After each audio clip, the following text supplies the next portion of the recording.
Hello friends, আমার চ্যানেলে আপনাদের সবাইকে ওয়েলকাম। আজকে আমি একটা খুবই স্পেশাল রেসিপি নিয়ে হাজির হয়েছি, কষা মাংস, একদম উত্তর কলকাতার গোলবাড়ি স্টাইলে। যারাই এই গোলবাড়ির কষা মাংস খেয়েছেন তারা জানেন এটা টেস্ট আর কালার একদম ইউনিক। আজ আমি সেটাই চেষ্টা করছি কিভাবে এই গোলবাড়ির টেস্টটা বাড়িতে খুব সহজে আনা যায়। আপনারা দেখুন, আর ভালো লাগলে প্লিজ আমার চ্যানেলটাকে সাবস্ক্রাইব করবেন। তাহলে চলুন দেখে নিই কীভাবে গোলবাড়ির কষা মাংস আমি করছি। ফার্স্ট স্টেপে আমাদের মাটনটাকে ম্যারিনেট করতে হবে। তার জন্য এখানে আমি মাটনটাকে ভালো করে ধুয়ে পরিষ্কার করে জল ঝরিয়ে নিয়েছি। এবার এতে আমি 3 টেবিল চামচ টক দই দেব, 2 টেবিল চামচ আদা রসুন আর কাঁচা লঙ্কার পেস্ট দেব, 1 চামচ নুন দেব, আর 2 টেবিল চামচ আমি কাশ্মীরি লঙ্কা গুঁড়ো দেব,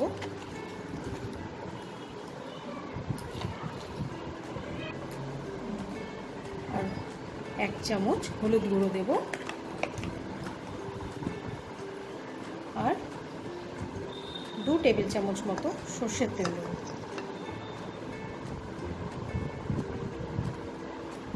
নিয়ে মাটনটাকে খুব ভালো করে হাত দিয়ে আমাকে ম্যারিনেট করে নিতে হবে।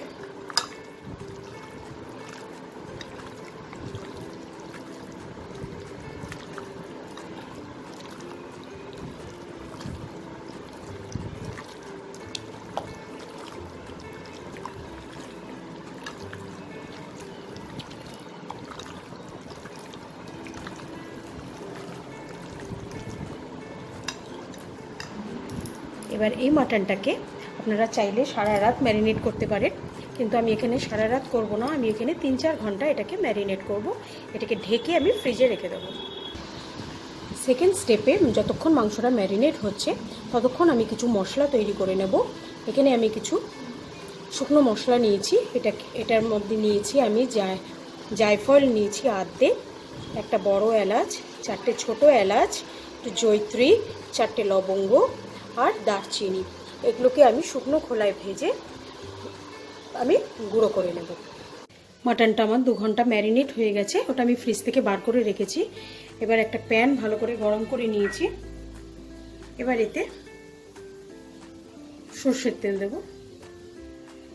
সর্ষের তেলটা খুব ভালো করে গরম করে নিয়েছি।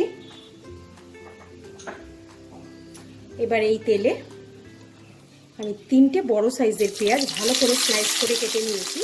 এটাকে আমি ব্রাউন করে ভেজে বেরেস্তা তৈরি করে নেব।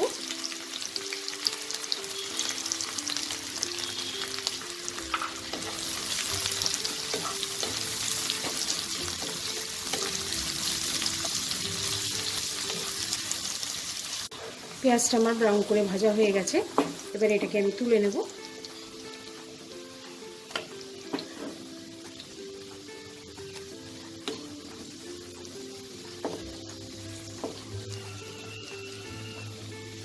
এটা সম্পূর্ণটা তেল থেকে ছেঁকে ছেঁকে তুলে নিয়ে আমি মিক্সিতে একটা পেস্ট করে নেব এই পেঁয়াজটার। এবার এই তেলে আমি তেজপাতা,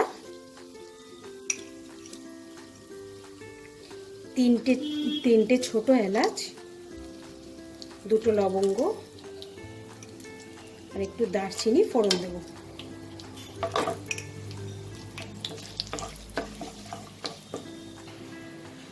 গরম মশলাটা থেকে সুন্দর একটা ভাজা ভাজা গন্ধ বেরিয়ে গেলে আমি এখানে 2টো পেঁয়াজ পেস্ট করে রেখেছি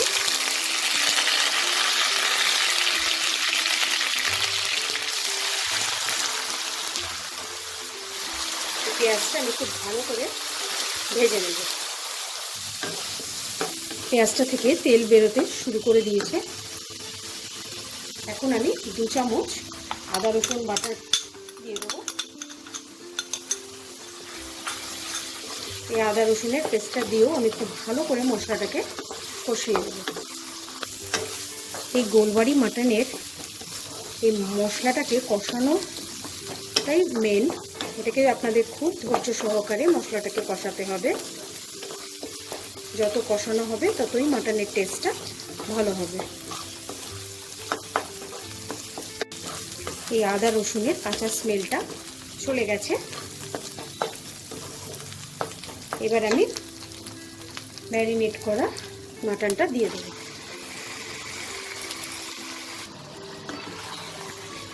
এবার এই মশলাগুলোর সাথে মাটনটাকে খুব ভালো করে মিশিয়ে নেব। প্রথম 10 মিনিট আমি এটাকে হাই ফ্লেমে করব।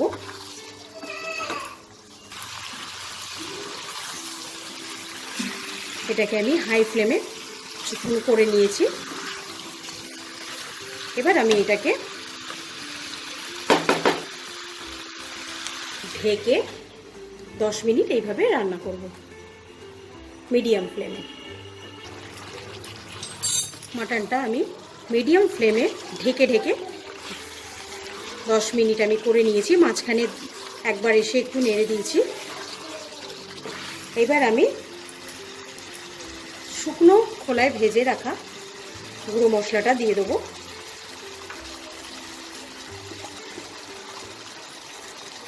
আর বেরেস্তা যেটা আমি পেস্ট করে নিয়েছি সেটাও দিয়ে দেবো।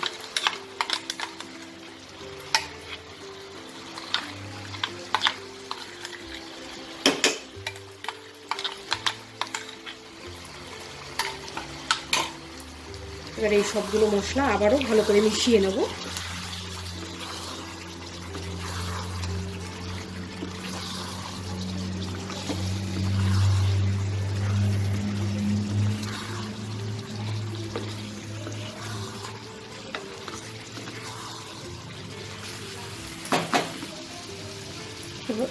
এবার আবারও এটাকে আমি ঢেকে মিডিয়াম ফ্লেমে এটাকে ভালো করে কষাবো। 15 মিনিট আমি ঢাকা রাখবো। মাটনটা আমার পুরোপুরি হয়ে গেছে। আমার এটা কষানোও হয়ে গেছে, নরম হয়ে গেছে, শক্ত হয়ে গেছে। এবার আমি লাস্টে নামাবার আগে আমি 1 চামচ ঘি দিয়ে দেবো। ঘি দিয়ে গ্যাসের ফ্লেমটা অফ করে দিয়ে এটাকে আমি 5 মিনিট স্ট্যান্ডিং টাইমে রেখে বেড়ে নেব।